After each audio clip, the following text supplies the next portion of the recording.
पूरे षटखंडागम इसमें समाहित हैं। 2 सूत्र में षटखंडागम आ जाते हैं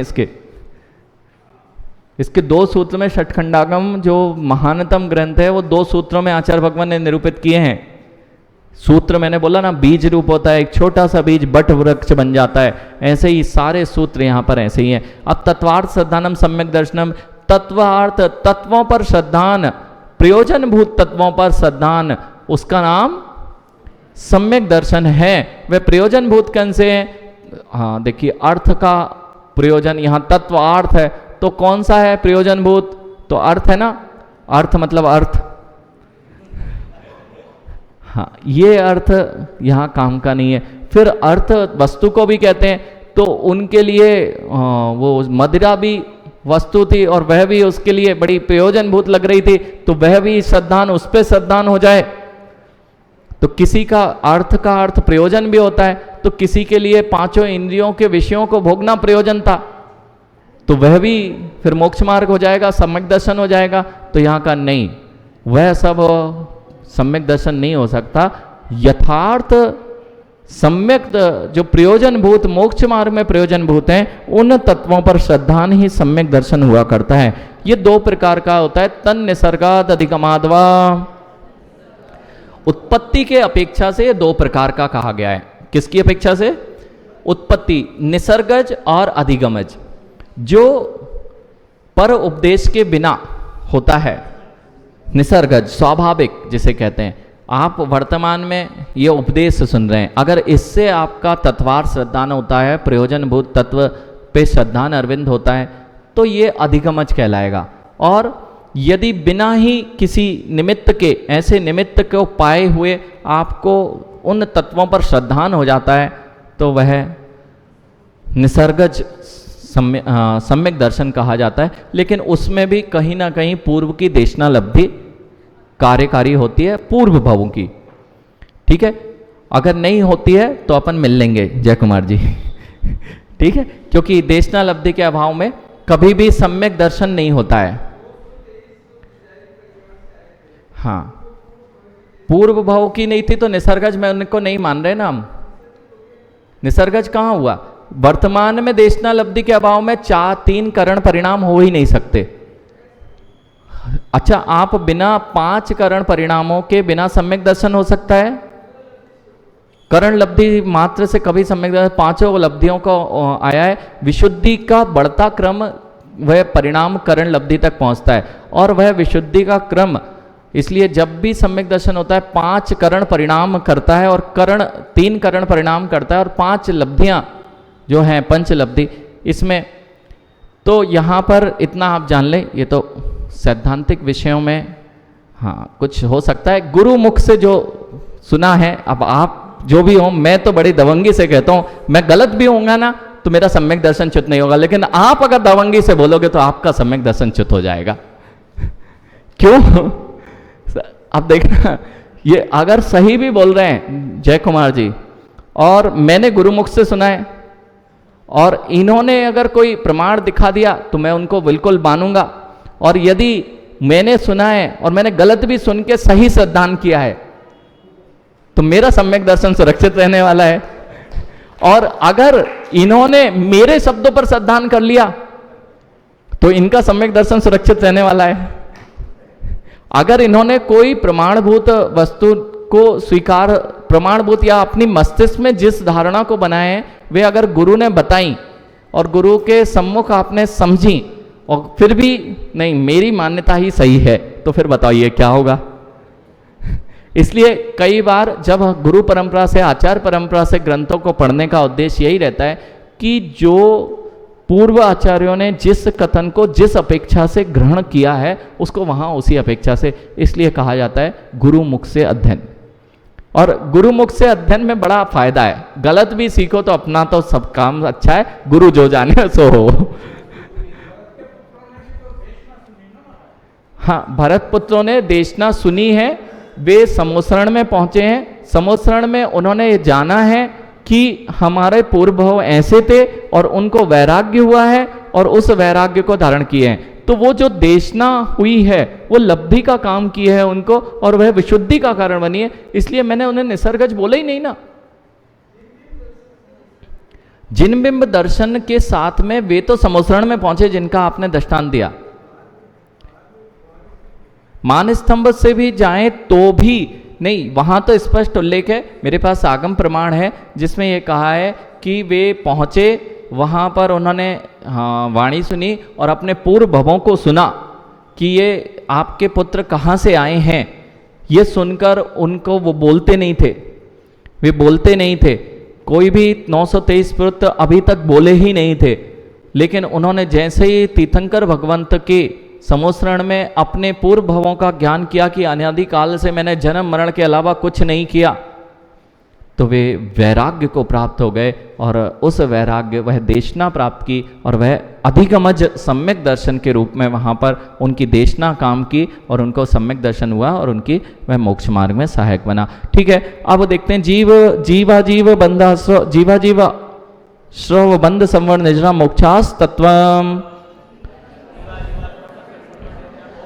अब जो तत्व कहे गए थे, ये तत्व क्या होते हैं? तो तत्व होते हैं जीव, अजीव, आश्रव, बंध, संवर, निजरा, मोक्ष। ये 7 तत्व होते हैं।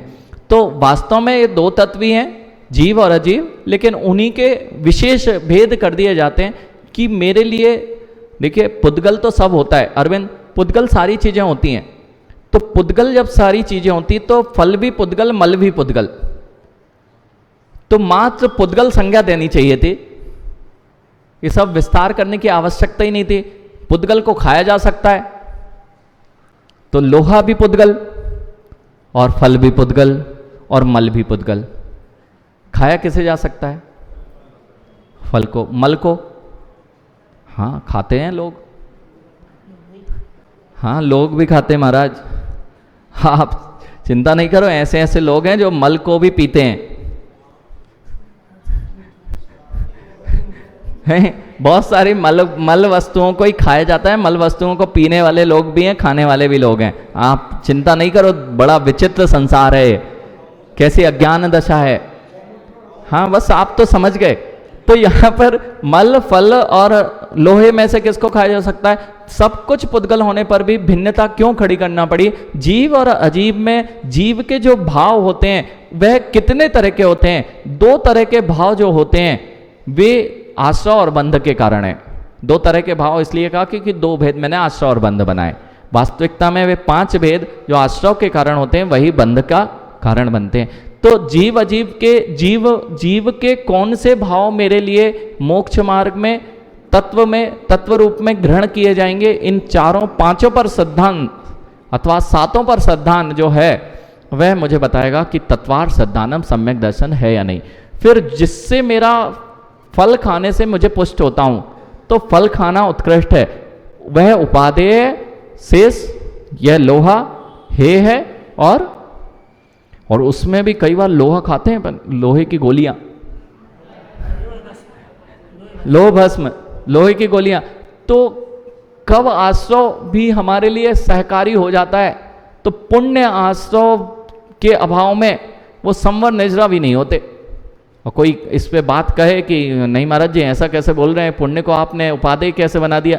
मैंने कहा उपादेय नहीं बनाया, लेकिन संवर और निजरा ही उपादेय है। लेकिन जिसके पास में वह लोह शक्ति नहीं है, तो पहले उसको थोड़ी लोह शक्ति चाहिए, तब जाके कहीं संवर निजरा। ऐसी जिसके पास में पुण्य की हीनता है वह कभी भी संवर और निजरा को प्राप्त नहीं होता, जो मोक्ष मार्ग में सहायक है।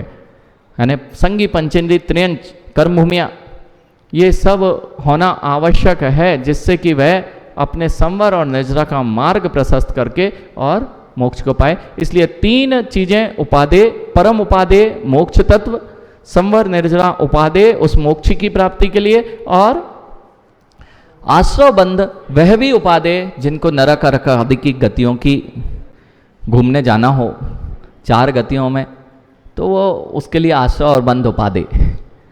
ठीक है, तो इस प्रकार से यहाँ पर नाम स्थापना द्रव्य भाव तस्तन्यासा। अब यहाँ कहते हैं कि ये इनको कैसे जाना जाता है, इसको किस प्रकार से जाना था? तो जैसे ओजस को जानना है तो नाम निक्षेप से जानता हूँ, आदित्य सम्यक ये सब बैठे हुए हैं, तो मुझे कुछ ना कुछ निक्षेप करना पड़ता है, उस पर आरोपित करना पड़ता है, नहीं तो मैं भेद नहीं कर पाऊंगा। तो नाम निक्षेप है, स्थापना निक्षेप होता है, ये आदिनाथ भगवान है कि महावीर भगवान है? तो यह पार्श्वनाथ भगवान है। ये कैसे बोल दिया? हाँ, स्थापना निक्षेप मैंने इसमें स्थापित किए हैं पार्श्वनाथ भगवान, इसलिए पार्श्वनाथ भगवान ही हैं, अन्य नहीं है। तो स्थापना निक्षेप के द्वारा हमने स्थापित किया। द्रव्य भाव तस् तन्यासा, द्रव्य जो पर्याय को प्राप्त था, होता रहेगा और था, ऐसा द्रव्य निक्षेप का बहुत भेद है, उसको अभी हम विस्तार से नहीं ले रहे हैं। आपको अभी इतने जल्दी से समझ में है कि बहुत जटिलता इस विषय में जब आती है, नौ आगम आगम बहुत विस्तार है। और भाव, उस प्रत्येक का जो भाव होता है वह भाव निक्षेप के अंतर्गत में ग्रहण किया जाता है। भाव तस् तन्यासा, इस प्रकार से उसको न्यास करना। फिर यहाँ पर केवल वर्तमान पर्याय की अपेक्षा से जो कथन किया जाता है वह भाव कहलाता है। वह भाव क्या है? आप वर्तमान में क्या हो? अभी मनुष्य हो ना, तो मैं आपको भाव निक्षेप से इस समय उसी रूप परिणत हो और उसी रूप तुम्हारी क्रियाएं भी हैं, तो मैं आपको क्या कहता हूँ? भाव निक्षेप से तुम मनुष्य हो। फिर और भी कोई उपाय है क्या? तो कहते हैं प्रमाण नयर अधिगमः, प्रमाण और नय के द्वारा वस्तुओं को जाना जाता है। संसार के ये 7 तत्वों का निर्णय प्रमाण और नय के द्वारा होता है। प्रमाण और नय आप अभी बहुत अच्छे से आलाप पद्धति में पढ़ रहे हैं, कितना छोटा विषय। ये सूत्र पे अनेक अनेक ग्रंथ, दार्शनिक ग्रंथ इन प्रमाण और नय पर आधारित हैं। और जितनी भी विसंवाद और दार्शनिक पक्षों में सबसे ज़्यादा कोई विसंवाद होता है तो ये प्रमाण पर निर्णय करने में, जो तत्वों का निर्णय कराए उसका निर्णय कर लो सही क्या है, तो फिर आपका काम आगे बन जाएगा। तो हमारे आचार्य भगवंतों ने, अन्य दर्शनों ने प्रमाण को तो प्रमाणित माना, ज्ञान प्रमाण की ही चर्चा की, नय की चर्चा नहीं की। लेकिन हमारे आचार्यों और जैन दर्शन की एक विशेषता, जिसमें नय के द्वारा वस्तु व्यवस्था को समझने के लिए एक जटिल प्रक्रिया, हाँ बहुत जटिल प्रक्रिया और आसान प्रक्रिया, क्योंकि बिना नय के कोई भी आज तक वस्तु के स्वरूप को समझने में सार्थक नहीं हो पाया है। फिर निर्देश और भी तरह से जाना जा सकता है। जो सामान्य उनको बोल दिया प्रमाण होने से जान लो, थोड़े और बुद्धिशाली थे, यानी कम बुद्धिशाली, मंद बुद्धि थे थोड़े, तो उनके लिए फिर कहा निर्देश स्वामी साधना अधिकरण स्थिति विधानता। अब यहाँ निर्देश, हर वस्तु को जब भी कोई चीज कर रहे हैं, मैं अब तत्वार सूत्र पढ़ने जा रहा हूं, इसका नाम निर्देश। स्वामित्व, उसका स्वामी कौन है? वस्तु के स्वामी बने, वह तत्वार सूत्र का स्वामी कौन है? ऐसे जब प्रश्न करते गए तो विस्तार होता जाएगा। इसलिए निर्देश स्वामी साधना अधिकरण, ये जो 7वां सूत्र है, और 8वां सत्संख्या क्षेत्र स्पर्शन कारांतर भावाल्प बहुत्वेश्य, ये 8वां सूत्र है जिस पर कि षटखंडागम के बड़े बड़े खंड रचे गए हैं। अब और विस्तार से ये तत्वों को ही जान रहे हैं। जीव जानेगा किसको? अरविंद, जो है उसी को तो जानेगा। तो जगत में 6 द्रव्य हैं और 6 द्रव्यों को मुख्य रूप से जीव और पुद्गल से मेरा लेन देन ज़्यादा होता है, इसलिए जो जानने वाला है उसको जानना बहुत आवश्यकता था। तो मैंने पुद्गल को जो अलग किया, वह इन दोनों को जानने के क्या क्या उपाय होते हैं, तो यहाँ पर सत्संख्या क्षेत्र स्पर्शन कालांतर भावाल बहुत्वेश्य से मैं अनेक प्रकार से वस्तु व्यवस्था को जानता हूँ। विकल्प नहीं करना आप लोग, इतनी फास्ट गाड़ी इसलिए चल रही है क्योंकि इसके एक एक सूत्र पर सालों सालों चर्चा हो सकती है। बिल्कुल एक एक सूत्र पर ग्रंथ ही लिखे हुए, सम्यक दर्शन पे अलग ग्रंथ मिल जाएंगे।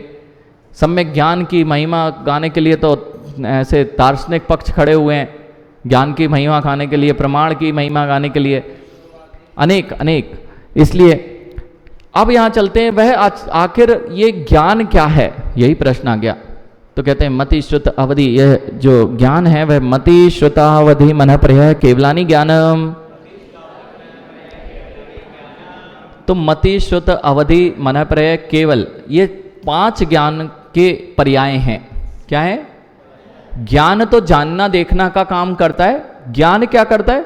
लेकिन कौन कितना जान पाएगा इसका निर्धारण कौन सी पर्याय में वह निर्धारित करेगा कि मति श्रुत ज्ञान, अभी जो भी वर्तमान में संसारी जीव दिखाई दे रहे हैं वे सब मति श्रुत ज्ञान के धारक हैं।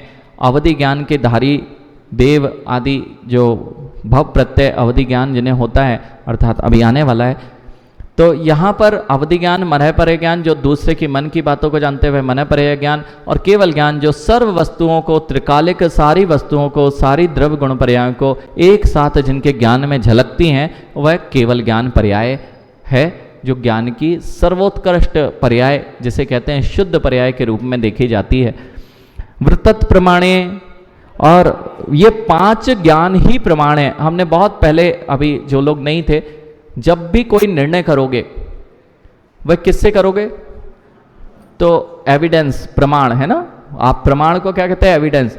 तो हमने ये कहा था कि वो जज के पास आप प्रमाण भी रखते हो, एविडेंस भी रखते हो, लेकिन निर्णय कैसे करता है? वो उससे करता है क्या? करने का अगर बहुत अच्छी बात है, अगर जड़ वस्तु निर्णय करने का उसके पास में बड़ा अच्छा अरविंद काम होता तो एविडेंस देखते, जो लाए जाते हैं दूसरे जड़ वस्तुएं लाई जाती हैं और जड़ वस्तु के पास रख देते, तो वो जड़ वस्तु निर्णय करके सुना देते कि ये सही है।